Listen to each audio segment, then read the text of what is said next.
Hello everyone, welcome to study pie. आज का जो हमारा लेक्चर है वो है ब्रिटिश न्यायिक व्यवस्था और जो मॉडर्न हिस्ट्री का हमारा अगला चैप्टर है। इसके पहले हमने पढ़ा था भारतीय पुलिस सेवा के बारे में, यानी कि ब्रिटिश लोगों का जब शासन था, अंग्रेजों का जब शासन था भारत में, तो उस समय किस तरह से पुलिस सेवाओं का विकास किया गया था। और आज उसी क्रम में हम पढ़ेंगे ब्रिटिश न्यायिक व्यवस्था, यानी कि न्यायिक व्यवस्था की स्थापना कैसे हुई, इसकी शुरुआत कैसे हुई, इसी के बारे में आज हम पढ़ेंगे।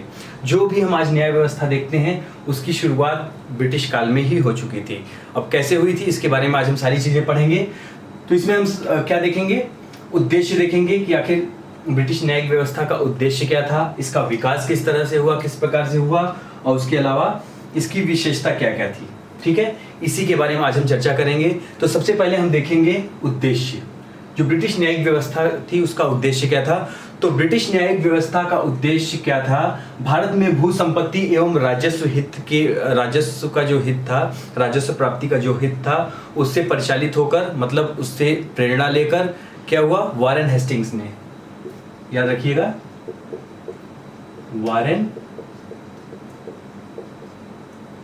हेस्टिंग्स ने ब्रिटिश न्यायिक व्यवस्था की स्थापना की। कैसे की स्थापना, भू संपत्ति एवं राजस्व प्राप्ति के हित, क्योंकि भू संपत्ति उस समय काफी भू संपत्ति प्राप्त हो रही थी अंग्रेजों को, उसके अलावा राजस्व प्राप्ति हो रही थी, जो लगान लेते थे, कई प्रकार का टैक्स लेते थे, उससे क्या होता था, उनको राजस्व की प्राप्ति होती थी। और इससे क्या हुआ, उनका जो साम्राज्यवादी नीतियां थी, हमने पिछले लेक्चर्स में पढ़ा भी है, अंग्रेज क्या थे, अंग्रेजों का जो लालच था धीरे धीरे बढ़ता जा रहा था। जैसे जैसे उनका पहले वो यहाँ पे व्यापार करने आए, यहाँ से उन्होंने धन संपत्ति अर्जित की, उसके बाद क्या हुआ, धीरे धीरे वो प्रशासनिक अधिकार अपना जमाने लगे, यहाँ पे उन्होंने प्रशासन को सुदृढ़ कर लिया।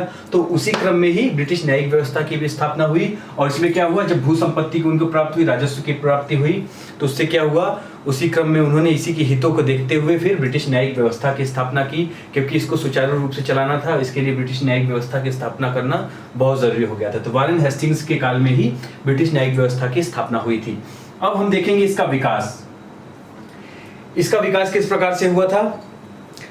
ब्रिटिश न्यायिक प्रणाली के तहत प्रत्येक जिले में दीवानी एवं फौजदारी अदालत स्थापित की गई। अब दीवानी और फौजदारी अदालत क्या होती है, देखिए, दीवानी का मतलब होता है रेवेन्यू, यानी कि राजस्व, और फौजदारी का मतलब होता है जो भी क्राइम से संबंधित मामले होते हैं, लड़ाई झगड़ा, मारपीट, चोरी डकैती जो होता है, ये फौजदारी मामलों में आता है। और दीवानी में आता है रेवेन्यू, जो राजस्व से संबंधित मामले होते हैं वो होते हैं। तो प्रत्येक जिले में दीवानी एवं फौजदारी अदालत की स्थापना की गई। उसके साथ ही क्या हुआ, वारेन हेस्टिंग्स ने, इस समय वारेन हेस्टिंग्स का ही शासन था, वारेन हेस्टिंग्स ने क्या किया, जिले का जो कलेक्टर था, उस समय जिले का कलेक्टर ही जिले का प्रमुख हुआ करता था, इसी को क्या हुआ, इस पे फैसला सुनाने का अधिकार किसको दिया गया, जिले के कलेक्टर को दिया गया। ठीक है, न्याय का जो भी कार्य था वो जिले के कलेक्टर को सौंपा गया। और दीवानी और जो फौजदारी अदालत थी, इनकी स्थापना की गई। इसमें क्या था, इसमें जो महत्वपूर्ण बात क्या थी, इसमें हिंदू के लिए हिंदू और मुस्लिम के लिए मुस्लिम कानून लागू होते थे, यानी कि धर्मों के बीच में पृथक्करण किया गया था, किसका, न्याय का। हिंदू के लिए अलग कानून लागू होते थे और मुस्लिम के लिए अलग कानून लागू होते थे। इतनी बात आप लोगों को समझ में आ गई। अब आगे देखते हैं। 1773 में रेगुलेटिंग एक्ट पास हुआ था, ये जब हम पॉलिटी पढ़ेंगे तो उसमें देखेंगे। तो 1773 में जब रेगुलेटिंग एक्ट पास हुआ तो उसी में ये प्रावधान किया गया कि 1774 में सुप्रीम कोर्ट की स्थापना हुई। उसी प्रावधान के तहत 1773 के रेगुलेटिंग एक्ट में इस चीज को शामिल किया गया था और 1774 में सुप्रीम कोर्ट की स्थापना की गई। और जो सुप्रीम कोर्ट की स्थापना की गई, इसके मुख्य न्यायाधीश कौन थे, सर एलिजाह एम्पे। ठीक है, सर एलिजाह एम्पे को इसका मुख्य न्यायाधीश बनाया गया। और इसमें क्या हुआ, कलकत्ता में रहने वाले सभी भारतीय एवं अंग्रेज, कलकत्ता में रहने वाले सभी भारतीय एवं अंग्रेज का मुकदमा सुनने का यहाँ पे अधिकार दिया गया। ठीक है, कहाँ के रहने वाले, कलकत्ता में रहने वाले, ये बात याद रखिएगा। उस समय यहाँ का जो सुप्रीम कोर्ट की स्थापना हुई 1774 में कलकत्ता में, इसमें सिर्फ कलकत्ता में रहने वाले ब्रिटिश, जितने भी ब्रिटिश कलकत्ता में उस समय रहते थे, जितने भी भारतीय रहते थे, सभी का मुकदमा सुनने का यहाँ पे अधिकार दिया गया। उसके अलावा यदि दोनों पक्ष सहमत हो, पक्ष सहमत होने का मतलब जिसने क्राइम किया है और जो क्राइम का शिकार हुआ है, वादी प्रतिवादी दोनों अगर सहमत हैं, तो कलकत्ता के बाहर के मामले की भी सुनवाई यहाँ पर की जा सकती थी। इतनी बात, ये इंपॉर्टेंट फैक्ट है, इसको याद रखिएगा। अगर दोनों पक्ष सहमत हैं तो फिर कलकत्ता के बाहर के मामले की भी सुनवाई यहाँ पर की जा सकती थी सुप्रीम कोर्ट में कलकत्ता के। ठीक है, अगला इसके बाद देखिए अभी तक क्या था, अभी तक वारेन हेस्टिंग्स का शासन चल रहा था। अब बात करेंगे हम कॉर्नवालिस के बारे में। कॉर्नवालिस ने इसमें क्या क्या विकास किया, तो इसने कॉर्नवालिस कोड लागू किया, ठीक है। और जो कॉर्नवालिस कोड था वो शक्ति के पृथक्करण के सिद्धांत पर आधारित था। शक्ति का पृथक्करण होने का मतलब है शक्तियों का बंटवारा होना, पृथक का मतलब होता है बंटवारा करना।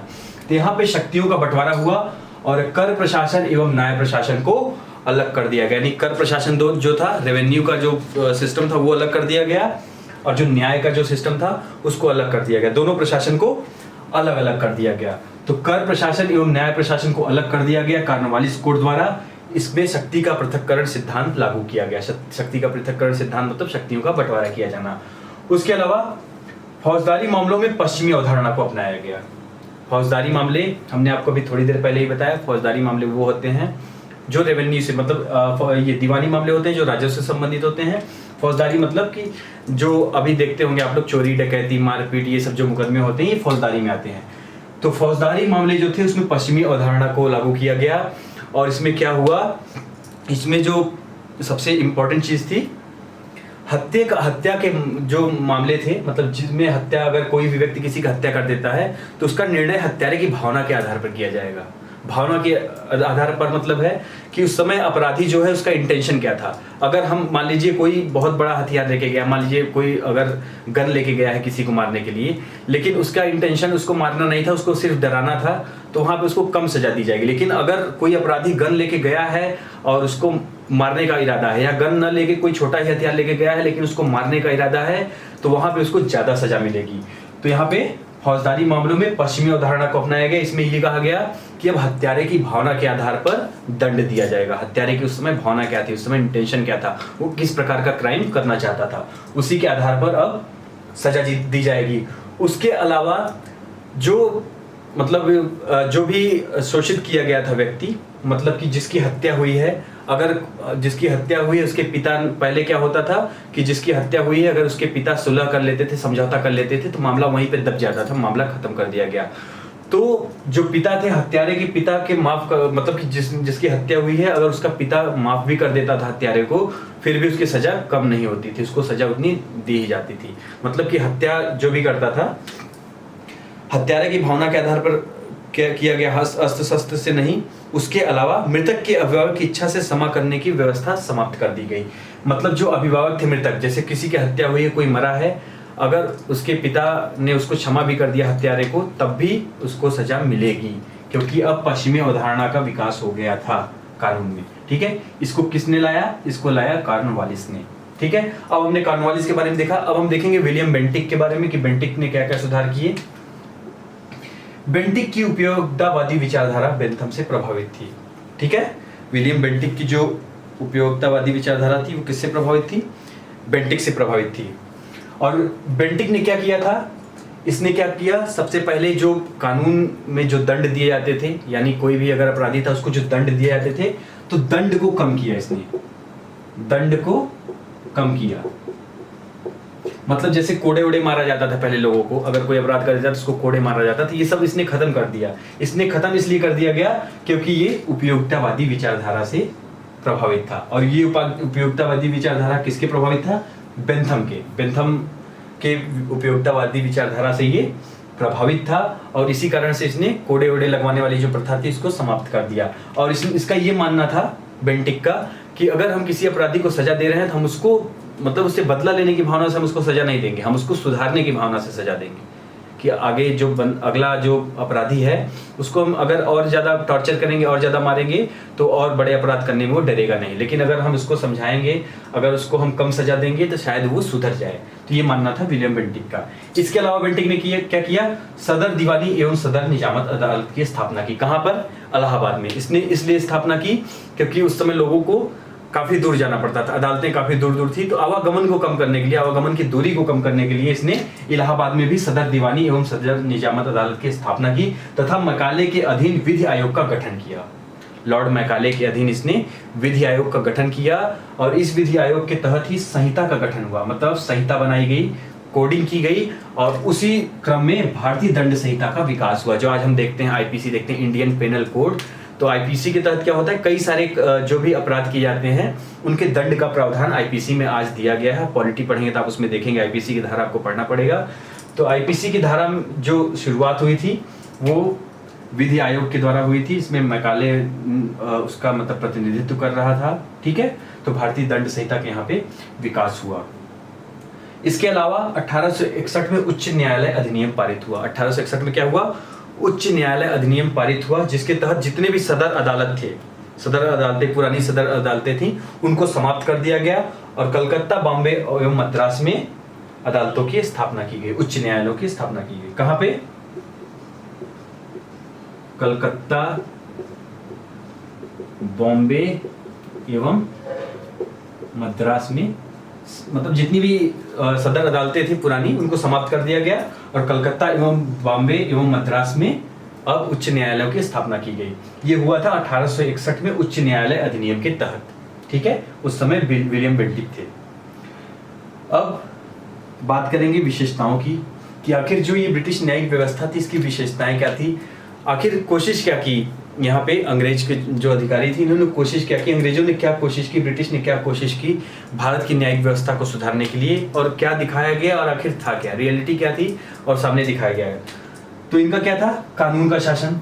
इन्होंने कहा कि हम कानून का शासन स्थापित करना चाहते हैं, उसके साथ ही विधि के समझ समानता या कानून के समझ समानता। कानून का शासन का मतलब क्या होता है, कानून का शासन का मतलब होता है अब जो कानून है, जो विधि है, वो किसी व्यक्ति के द्वारा, किसी भी पर्टिकुलर व्यक्तिगत व्यक्ति के द्वारा अब नहीं चलाई जाएगी। जो भी कानून जो भी बनेगा, जो भी किसी को सजा दी जाएगी, जो भी शासन चलेगा देश का, वो किसके द्वारा स्थापित होगा, वो विधि द्वारा स्थापित होगा। मतलब वो कानून से चलेगा और किसी व्यक्ति के द्वारा वो नहीं चलेगा, जबकि वो कानून के द्वारा चलेगा। लेकिन इसमें रियलिटी कुछ और थी, कानून के शासन में भी रियलिटी कुछ और थी, वास्तविकता कुछ और थी। अंग्रेजों ने जो भी काम किया उन्होंने अपने हितों को देखते हुए किया, और कानून के शासन में सबसे बड़ी यहाँ पे जो गलत बात यह थी कि यहाँ पर जितने भी कानून बनाए जाते थे सब ब्रिटिश अधिकारियों द्वारा बनाए जाते थे, ब्रिटिशर्स द्वारा बनाए जाते थे। जितने भी कानून बनाए जाते थे ब्रिटिशर्स द्वारा बनाए जाते थे, और जब ब्रिटिशर्स द्वारा कानून बनाए जाएंगे, भारतीयों के द्वारा कोई भी कानून नहीं बनाया जाता था, भारतीयों के हित में कोई कानून नहीं बनाया जाता था।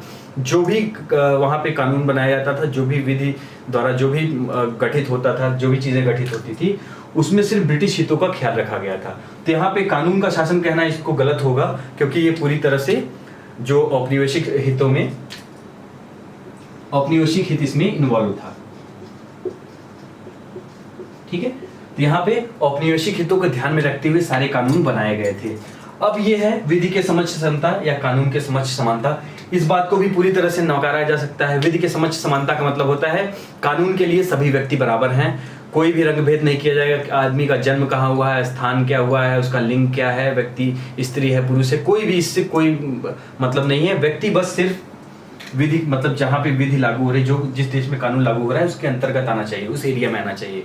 तो उस व्यक्ति के साथ क्या होता है, उस व्यक्ति के साथ समान शासन, मतलब जो भी कानून बनाया जाता है उसी के द्वारा शासन संचालित किया जाता है। लेकिन यहाँ पे विधि के समझ समानता के का जो सिस्टम था वो भी गलत पाया गया, वो भी गलत, उसको भी हम गलत कह सकते हैं। इसको गलत इसलिए कह सकते हैं क्योंकि विधि के समझ समानता पूरी तरह से ही इसको अगर हम देखें तो पूरी तरह से हम इसको नकार सकते हैं, क्योंकि जितने भी कानून बने सभी किसके लिए थे, भारतीयों के लिए थे।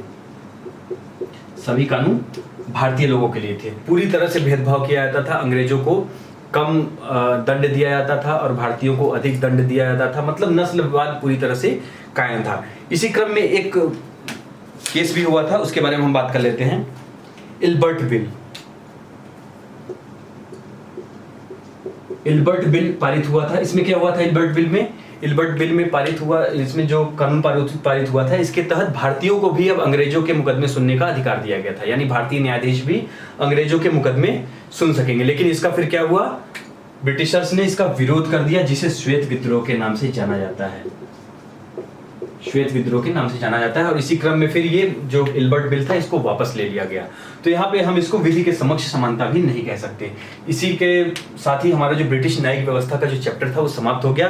अब हम अगले चैप्टर में मिलेंगे ब्रिटिश सामाजिक सांस्कृतिक नीति के साथ। तब तक के लिए धन्यवाद। Thank you very much. All the best.